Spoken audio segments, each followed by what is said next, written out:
শয়তানের স্ত্রী তুরতুবাকে আল্লাহ পাক কিভাবে সৃষ্টি করেছেন এবং কিভাবে শয়তানের সাথে তার বিবাহ সম্পন্ন হয়েছিল।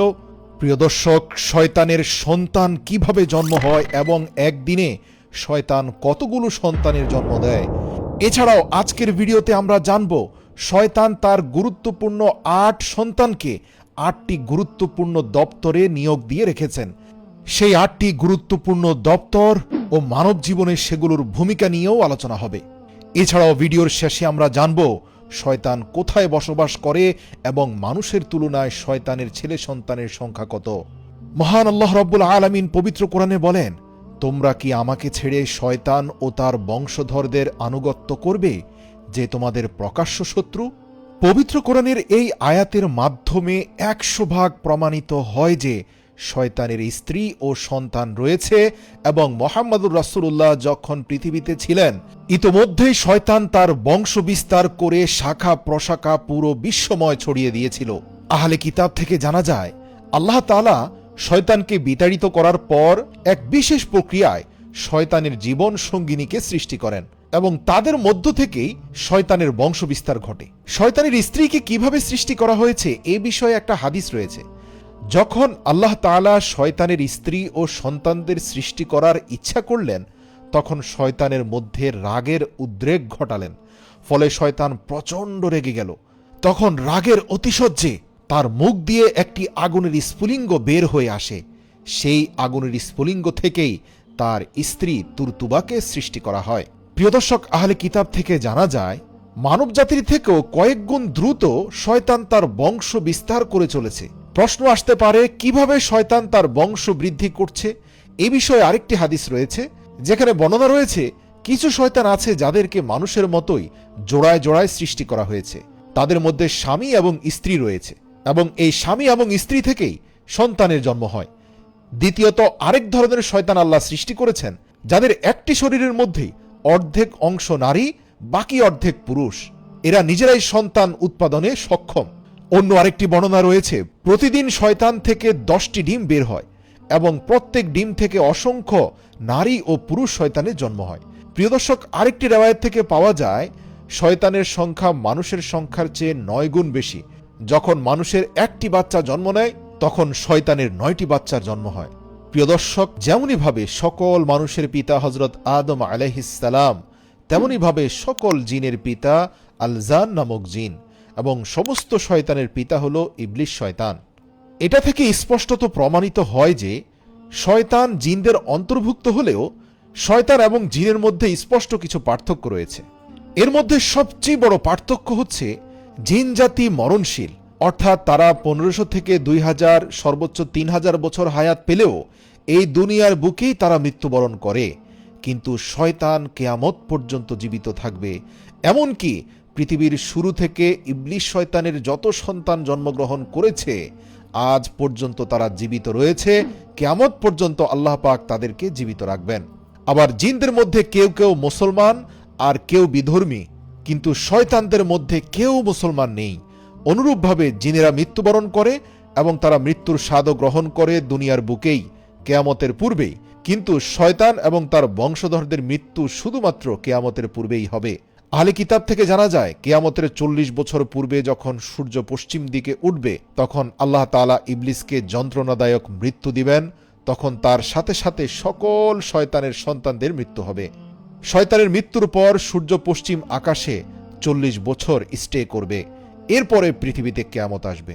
আল্লাহু আকবার। প্রিয় দর্শক, এখন আলোচনা করব শয়তানের নেটওয়ার্ক কিভাবে কাজ করে এবং শয়তান তার সন্তানদেরকে কোথায় কোথায় ডিউটিতে নিযুক্ত করে রেখেছে এবং কিভাবে শয়তানেরা মানুষকে গোমরা করার কাজে ব্যস্ত রয়েছে। বর্ণিত আছে শয়তানের 5 জন প্রসিদ্ধ ছেলে সন্তান রয়েছে। হযরত মুজাহিদ রাহিমাহুল্লাহ বর্ণনা করেন শয়তানের প্রসিদ্ধ ছেলেদের নাম এবং তাদের কাজের বর্ণনা হচ্ছে, প্রথম ছেলের নাম দাম্বুর। তার দায়িত্ব হলো প্রতিটি বাজারে ইবলিশের ঝান্ডা উন্মোচন করা। সে অত্যাধুনিক যত বাজার রয়েছে সেখানে নারীদেরকে প্ররোচিত করে আকর্ষণীয় কাপড় পরে যাওয়ার জন্য এবং বেগানা পুরুষদেরকেও সেখানে নারীদের প্রতি আসক্ত করে। সাধারণত বেগানা সুন্দরী নারীর দিকে দৃষ্টিপাত করলে মানুষের মধ্যে যে মোহ তৈরি হয় সেটা মূলত শয়তান দাম্বুরের প্ররোচনা। শয়তানের দ্বিতীয় বড় ছেলের নাম হচ্ছে সিবর। যে মানুষের মধ্যে ফিতনা ফাসাদ সৃষ্টি করে এবং বড় ধরনের মুসিবতের মধ্যে ফেলে দেয়। এই যেমন ধরুন, তৃতীয় ব্যক্তির অনুপস্থিতিতে বাকি দুইজন ব্যক্তি তার গীবত করছে, অথবা আলেম ওলামাদের মধ্যে হিংসা বিদ্বেষ তৈরি করে দেওয়া। এই সিবুর সাধারণত আল্লাহওয়ালা বুজুর্গদের পিছনে সময় ব্যয় করে, তাদের আমলের বাঁকে বাঁকে সে পথভ্রষ্টতা ঢুকিয়ে দেয়। এভাবে বহু আলেম সিবুরের প্ররোচনায় পথভ্রষ্ট হয়ে গিয়েছে। শয়তানের তৃতীয় বড় ছেলের নাম হলো আউর। তার দায়িত্ব হলো মুসলমানদের ইবাদতের মধ্যে রিয়া তথা লৌকিকতা তৈরি করে দেওয়া। আর এই কাজে আউর অত্যন্ত সফলতা অর্জন করেছে। আপনি দেখবেন পৃথিবীতে একমাত্র মুসলিম ধর্মাবলম্বীরাই তাদের ইবাদতের কর্মকাণ্ড ফেসবুক স্ট্যাটাসে প্রকাশ করে এবং মানুষকে বলে বেড়ায়। এই যেমন ধরুন, আজ তাহাজ্জুদের সময় উঠে এই দৃশ্য দেখলাম, অথবা বেশ কয়েকদিন ধরে নফল ইবাদত করে যাচ্ছি বা নফল রোজা রাখছি। এভাবে নিজের গোপন নফল ইবাদতগুলো প্রকাশ করার মাধ্যমে মানুষের মধ্যে রিয়ার সৃষ্টি করে। এছাড়াও একে অপরকে নিজের ইবাদতের কথা বলার মাধ্যমে বাকিদের সম্মান এবং মর্যাদা অর্জন করার চেষ্টা করে। কিন্তু এই ধরনের রিয়া খ্রিস্টান বা অন্য কোনো ধর্মাবলম্বীদের মধ্যে খুব একটা দেখা যায় না। এ দ্বারা বোঝা যায় যে শয়তান আউর শুধুমাত্র মুসলমানদের ইবাদতের মধ্যেই রিয়া তথা লৌকিকতা তৈরি করে। শয়তানের চতুর্থ ছেলের নাম মাসুদ। সে মানুষের মাঝে তার প্রসার ঘটায় এবং আপোষের মাঝে বিবাদ সৃষ্টি করে। অর্থাৎ সে কোনো সংঘর্ষ বা সংঘাতের মধ্যে সমাধানের রাস্তা দেখাবে না। সে সবসময় মানুষের অন্তরের মধ্যে এমন বেশি রাগের উদ্রেক ঘটায় যার ফলে মানুষ একজন আরেকজনের সাথে মারামারি বা রক্তক্ষয়ী সংঘর্ষে লিপ্ত হয়ে যায়। যখনই এর মধ্যে তৃতীয় কোনো পক্ষ সমাধানের চেষ্টা করে, তখন শয়তান মাসুদ তাদের মধ্যে গন্ডগোল লাগিয়ে দেয় এবং সমাধানের রাস্তা বন্ধ করে দেয়। সাধারণত মানুষের ভিতরে যে ক্রোধ এবং বিদ্বেষ তথা হিংসে তৈরি হয় তা শয়তান মাসুদের প্ররোচনাই হয়। শয়তানের পঞ্চম ছেলের নাম হচ্ছে দামিস। সকল লোকেদের সাথে থাকে, বিশেষ করে মানুষের মধ্য থেকে বরকত উঠিয়ে দেওয়ার জন্য সে চেষ্টা করে। এই যেমন ধরুন, ঘরে ঢুকার সময় সালাম দেওয়ার কথা সে ভুলিয়ে দিবে। এছাড়াও খাবার খাওয়ার শুরুতে বিসমিল্লাহ বলাটার কথাও ভুলিয়ে দিবে। ঘুমানোর পূর্বে ঘুমের দোয়া পড়ার কথা ভুলিয়ে দিবে। বাথরুমে প্রবেশের পূর্বে আল্লাহর নাম নেয়ার কথা ভুলিয়ে দিবে। এছাড়াও ইস্তেগফার করার কথা ভুলিয়ে দিবে। এছাড়াও শয়তান দামিসের কাজ হচ্ছে কোনোভাবে মানুষ যেন গুনাহের পরে পুনরায় আবার তওবা না করে সেজন্য চেষ্টা সাধনা করা। প্রিয় দর্শক, এছাড়াও শয়তানের আরো অনেক ছেলে সন্তান রয়েছে, তারা অসংখ্য গুরুত্বপূর্ণ দপ্তরের কাজে নিয়োজিত। যেভাবে মানব জাতির বংশ বিস্তার ঘটেছে, দেশ উপমহাদেশ মিলিয়ে পৃথিবীতে 700 কোটিরও বেশি মানুষ ছড়িয়েছে, একইভাবে ইবলিসও তার বংশ বিস্তার ঘটিয়ে এই পুরো মানব জাতিকে পথভ্রষ্টতার কাজে কভারেজ দেওয়ার জন্য তার সন্তানদেরকেও ছোট ছোট দল এবং উপদলে বিভক্ত করে বিভিন্ন দায়িত্বে নিয়োজিত করেছে। আর তারা প্রতিনিয়ত মানুষকে গুনাহের মধ্যে লিপ্ত করছে।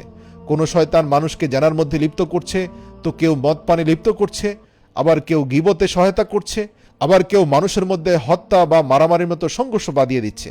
তবে হাদিস থেকে জানা যায় শয়তান ইবলিস পৃথিবীর বুকে কোনো অনাচারে এতটা খুশি হয় না। শুধুমাত্র একটি অনাচারে সবচেয়ে খুশি হয়, সেটা হচ্ছে স্বামী স্ত্রীর বৈধ সম্পর্কের মধ্যে তালাক করিয়ে দিতে পারলে শয়তান পৃথিবীতে সবচেয়ে বেশি খুশি হয়। কেননা এর ফলে দুটি জীবনের পাশাপাশি কয়েকটি সন্তানের জীবন, দুটি পরিবারের মধ্যে বিদ্বেষ, তথাপি মানুষের অন্তর আত্মা মরে যায়। এজন্য বৈধতা থাকলেও পৃথিবীর বুকে সবচেয়ে অপছন্দনীয় বৈধ কর্ম হচ্ছে তালাক দেয়া। এছাড়াও হাদিস থেকে জানা যায় এমন একজন শয়তান রয়েছে যে জন্মের পর থেকে মানুষের সাথে লেগে থাকে। তার কাজ হচ্ছে গুরুত্বপূর্ণ অন্যান্য শয়তানদের কাজকে সহজ করে দেওয়া।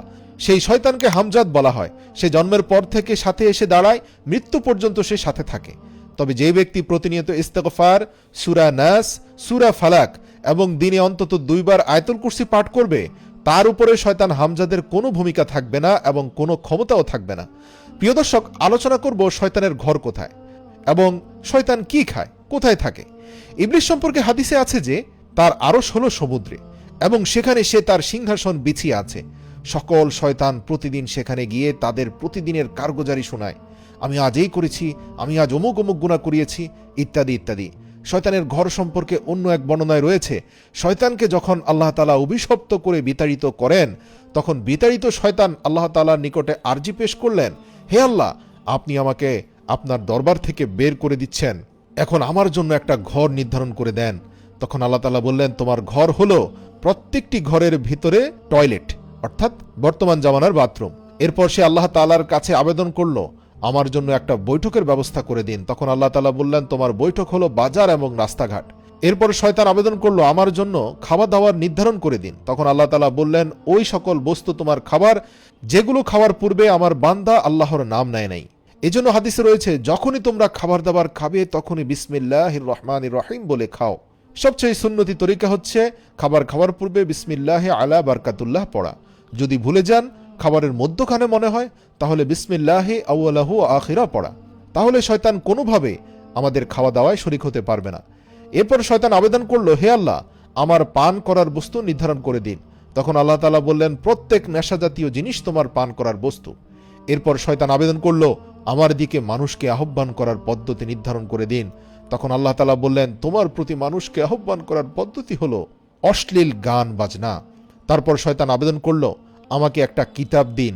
তখন আল্লাহ তাআলা বললেন, খারাপ কবিতা এবং চটি গল্প তোমার কিতাব, অশ্লীল বাক্য, অশ্লীল স্ট্যাটাস হচ্ছে তোমার স্লোগান। শয়তান আবেদন করলো, আমার জন্য কোনো কালাম নির্ধারণ করে দিন। আল্লাহ তাআলা বললেন, মিথ্যা হলো তোমার কালাম। পৃথিবীর সবচেয়ে ভয়ঙ্কর অপরাধ, যেই অপরাধ মানুষ করলে আল্লাহ পাকের অভিশাপে লিপ্ত হয়, তা হচ্ছে মিথ্যা। সুতরাং এটা দিয়েই তুমি তোমার জাল বিস্তার করবে। আজকে আমাদের দেশে খাদ্যদ্রব্যে ভেজাল, ওয়াদা ভঙ্গ করার প্রবণতা, ধোঁকাবাজি, প্রতারণা, এই সবই কিন্তু মিথ্যার চূড়ান্ত পরিণতি। শয়তান বলল, মানব জাতির মধ্যে আমাদের এমন কোনো অস্ত্র নির্ধারণ করে দিন যা ব্যবহার করে আমরা খুব সহজে অন্যদেরকে ফাঁদে ফেলতে পারবো। তখন আল্লাহ বললেন, অকৃতজ্ঞ এবং লোভী নারীরাই হলো তোমাদের ফাঁদ। প্রিয় দর্শক, হাদিস থেকে আমরা জানতে পারি শয়তান আমাদেরকে কিভাবে গোমরাহ করে এবং শয়তানের খারাপি থেকে বাঁচার জন্য কোন সব বিষয় থেকে আমাদের বেঁচে থাকা জরুরি। আসুন দুই হাত তুলে রব্বুল আলামিনের দরবারে আজ থেকে আমরা প্রতিজ্ঞা করি, আমরা রাসূল সাল্লাল্লাহু আলাইহি ওয়াসাল্লামের তরিকার উপরে শক্তপোক্তভাবে দাঁড়িয়ে যাব। কোনোভাবেই শয়তানকে নিজেদের হৃদয়ে আশ্রয় প্রশ্রয় দিব না, ইনশাআল্লাহ।